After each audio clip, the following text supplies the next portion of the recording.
লাল আলোতে আমার হাতের বস্তু দুটো কালো রঙের হলেও সাদা আলোতে এদের প্রত্যেকের আলাদা আলাদা বর্ণ বর্তমান। সাদা আলোতে একটা সবুজ রঙের এবং একটা নীল রঙের। যেহেতু সাদা বর্ণের আলো 7খানা বর্ণের সমন্বয়ে গঠিত, তাই যখন কোনো রঙিন বস্তুর ওপরে সাদা বর্ণের আলো আপতিত হয় তখন ওই রঙিন বস্তু দ্বারা সাদা বর্ণের 6টা বর্ণ শোষিত হয় এবং ওই রঙিন বস্তু যেই বর্ণ দিয়ে গঠিত সেই বর্ণের আলোকে প্রতিফলিত করে।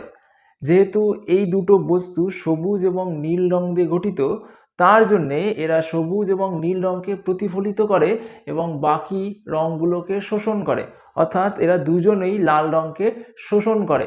যার জন্যে যখন আমি লাল বর্ণের আলোতে এদেরকে দেখেছিলাম তখন এরা প্রত্যেকেই লাল বর্ণের আলোকে শোষণ করেছিল এবং লাল বর্ণের আলোর মধ্যে অন্য কোনো বর্ণ উপস্থিত না থাকার কারণে এদের প্রতিফলনের মতো অন্য কিছুই ছিল না।